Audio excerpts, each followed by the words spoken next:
The conference room felt like a glass cage, transparent walls exposing her carefully constructed composure to hundreds of colleagues below. Sarah Chen pressed her forehead against the cool window of the 47th floor, watching the city blur through tears she'd held back for 6 months. 300 employees depended on her decisions. Investors demanded answers.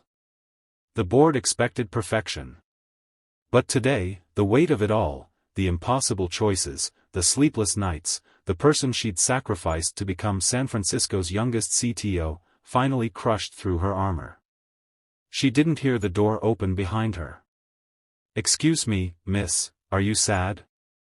Sarah spun around, hastily wiping her eyes. A little girl stood in the doorway, no more than 5 years old, with dark curls escaping from lopsided pigtails and a yellow sundress covered in hand-drawn flowers. She clutched a stuffed rabbit with one ear missing, her brown eyes wide with concern that seemed far too knowing for someone so small. I'm sorry, sweetie. You shouldn't be up here," Sarah managed, her voice cracking despite her best efforts.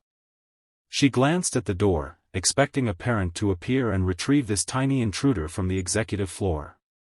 The girl walked closer, her light-up sneakers blinking with each step.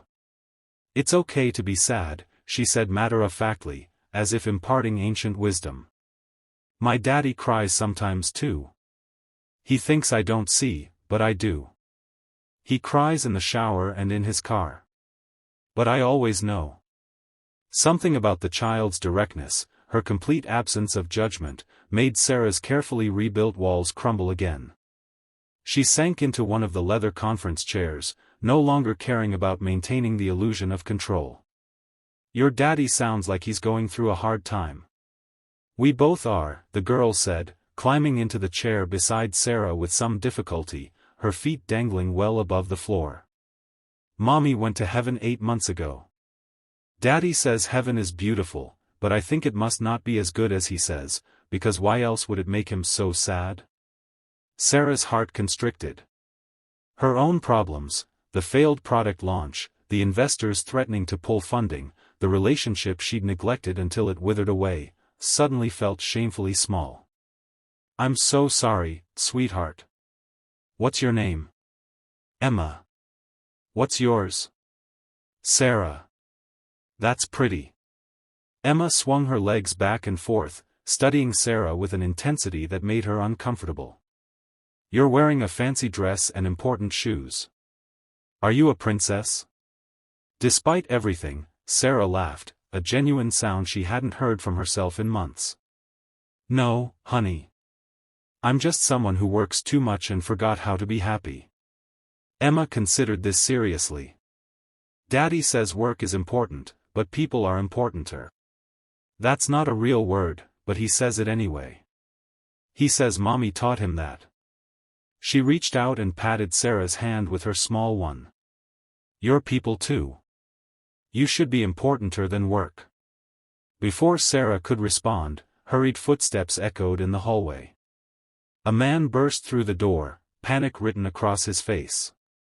He was young, probably early 30s, wearing jeans and a button-down shirt with the sleeves rolled up, clearly not an executive. His security badge identified him as Marcus Thompson from the IT department, 3 floors below. "Emma. God, I'm so sorry." He stopped abruptly, taking in the scene, his daughter sitting companionably beside the company's CTO, both of them with tear-stained faces. "Ms. Chen, I am so incredibly sorry. I only looked away for a second at the break room, and he ran his hand through his hair, exhausted. I shouldn't have brought her to work, but the babysitter canceled last minute, and I couldn't miss the security update meeting, and—" "It's okay," Sarah interrupted, surprised by how much she meant it. "Really? Emma and I were just having a conversation." Marcus looked between them uncertainly. His eyes were red-rimmed, shadowed with the kind of grief that doesn't fade in months or even years. Sarah recognized it now, that bone-deep weariness of someone carrying more than they were built to bear. Emma hopped down from her chair and ran to her father, wrapping her arms around his legs. "Daddy, Sarah is sad like you." I think she needs a hug too. Can we give her one?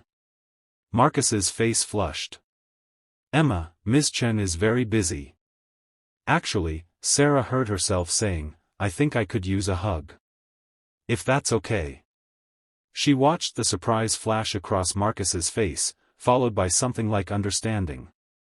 He nodded, and Emma launched herself at Sarah with the enthusiasm only children possess, nearly knocking her backward.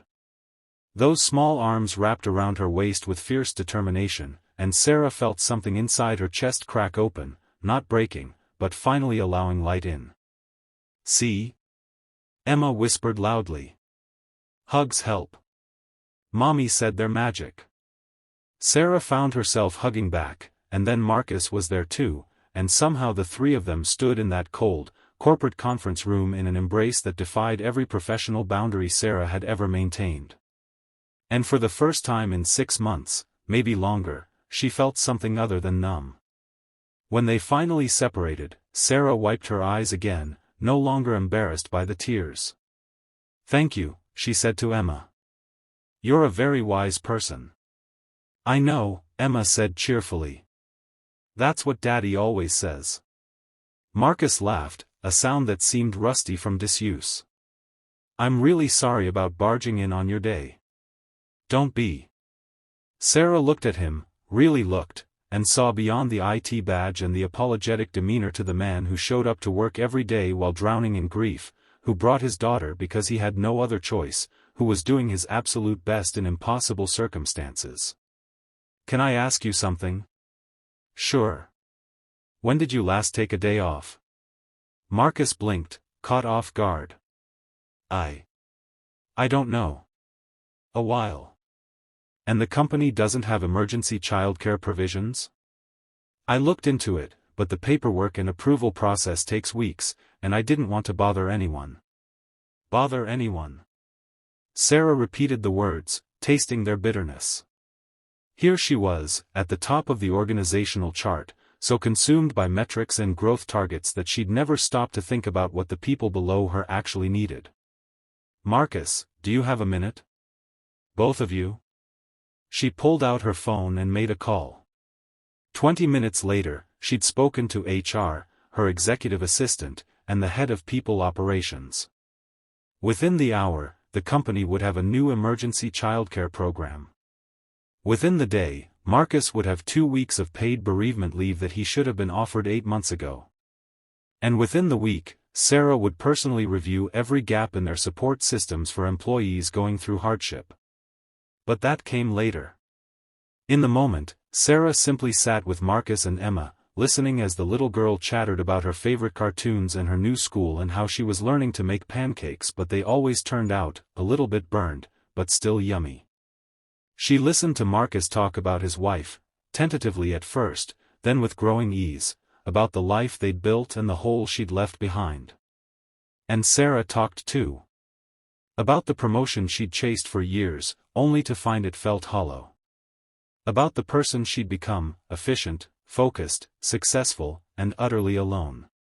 About the moment this morning when she'd realized she couldn't remember the last time someone had asked if she was okay.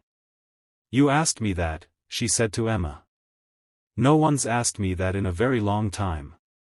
That's silly, Emma declared. Everyone should ask everyone if they're okay. That's what Mommy would do. She asked everybody.